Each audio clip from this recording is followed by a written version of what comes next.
Donc la République française, malgré sa belle devise sur les murs, dès qu'elle ne sera plus entre les mains des royalistes qui la font vivre provisoirement, tombera d'abord entre les mains des intrigants et des incapables, jusqu'à ce qu'elle retombe entre les mains des criminels d'où elle sort à peine. C'est inévitable. Quand une nation n'a plus le frein de la religion et des mœurs, que le frein de la force est le seul qui la contienne, tout est possible.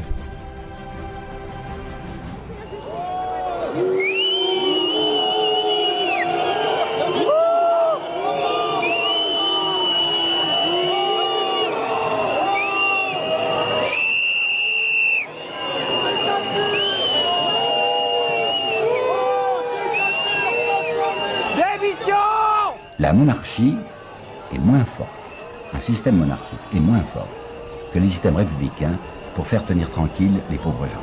Pourquoi? Parce que quand c'est le roi qui parle, on peut toujours mettre en cause la volonté royale. On pourrait dire, c'est un homme qui ne veut pas que nous améliorions notre situation. Tandis que s'il y a une révolte de pauvres, sous la République, c'est-à-dire sous le régime du suffrage universel, l'autorité qui va contraindre ces gens à rentrer dans leur tanière, elle s'appelle comment? Elle s'appelle volonté nationale. Du moment qu'il y a suffrage universel, que le suffrage universel s'est prononcé, que nous avons avec l'Assemblée ce que l'on appelle la volonté de la nation, cette volonté de la nation, qui est en fait la volonté des notables, est autrement forte qu'une simple volonté royale pour faire tenir tranquilles les misérables.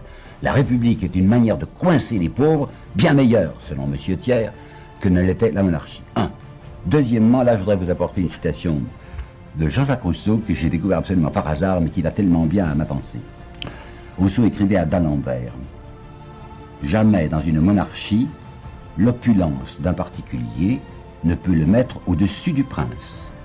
En revanche, dans une république, elle peut aisément le mettre, ce particulier, au-dessus des lois. » Ça veut dire quoi? Ça veut dire, dans une république, les lois sont faites par qui? Elles sont faites par l'Assemblée nationale. Qu'est-ce que l'Assemblée nationale? C'est soi-disant le suffrage universel. Qu'est-ce qu'en fait le suffrage universel? C'est ce que veulent les notables. Par conséquent, dans une république bien conduite, c'est l'argent qui est au pouvoir. Il n'y a pas de régime meilleur qu'un régime démocratique bien orienté pour la protection de l'argent. Voilà pourquoi Thiers est républicain.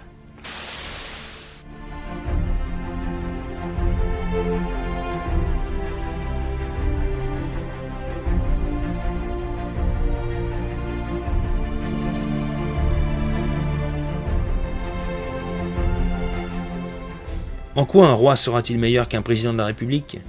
Voilà une question qui revient assez souvent et qui mérite des explications.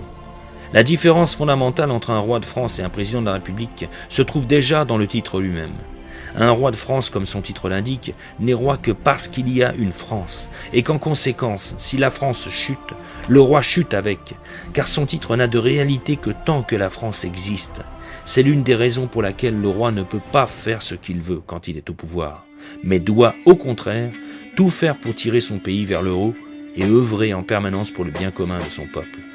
En comparaison avec un président de la République, comme son titre l'indique, il n'est président que parce qu'il y a une République. De ce fait, même si la France chute ou tombe en décadence, tant qu'il y a une République en tant que système de gouvernement, c'est ce qui compte. C'est sa priorité sur la France. Or, malgré tous les discours officiels, la République n'est pas historiquement et ontologiquement la France, mais juste un moment de celle-ci. Un roi incarnera la stabilité politique de son pays pour toute une vie, avec les aléas de celle-ci, mais aussi sa profonde humanité. Un président n'incarne qu'une idéologie parfois variable pour 5 ans. Un roi transmettra naturellement sa couronne à son fils aîné, alors qu'un président doit être élu tous les 5 ans, avec les dépenses considérables et le flot de démagogie qu'engendre chaque élection dans un esprit de division entre Français. Un roi n'est pas l'esclave de l'argent, puisqu'il ne lui doit pas son pouvoir et son autorité. C'est important de le comprendre. La monarchie coûte beaucoup moins cher qu'une république qui est, trop souvent, un gaspillage sans fin des deniers publics. Un roi qui règne a tout intérêt à préserver au mieux son pays, car son fils lui succède et tout père souhaite le meilleur pour ses descendants. Quelle meilleure manière de gouverner que d'en faire un homme responsable?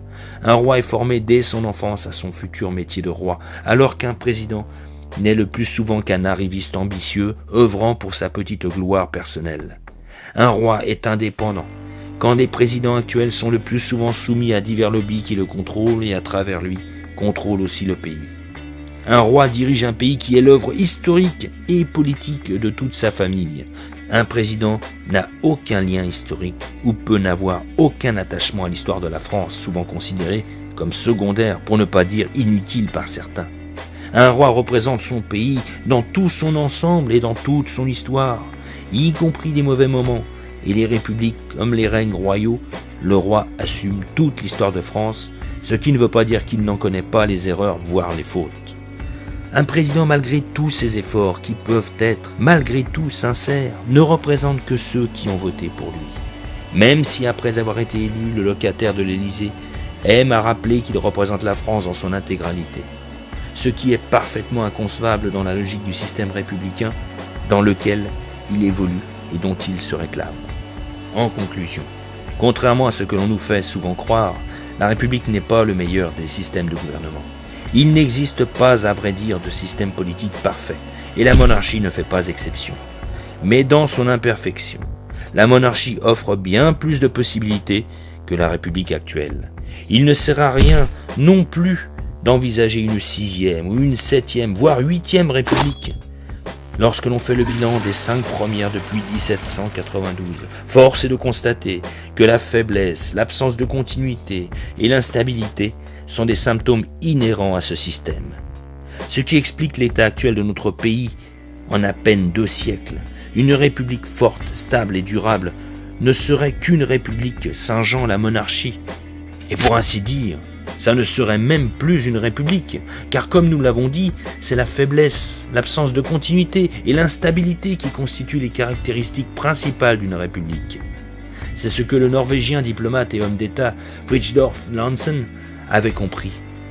Lorsqu'il répondit à un journaliste français sur le choix de ses compatriotes pour la royauté et non la République en 1905, après leur séparation du royaume de Suède.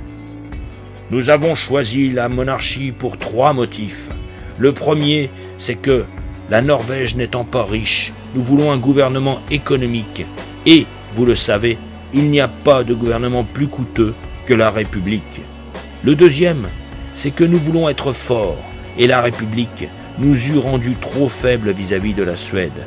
Enfin, nous voulons être libres. Nous ne nous soucions nullement de subir la tyrannie des partis. Alors qu'attendons-nous aussi pour être libres ? La monarchie, c'est le retour des libertés concrètes, quelle que soit la monarchie de demain. La seule chose que nous pouvons garantir, c'est que dans tous les cas, le roi sera indépendant.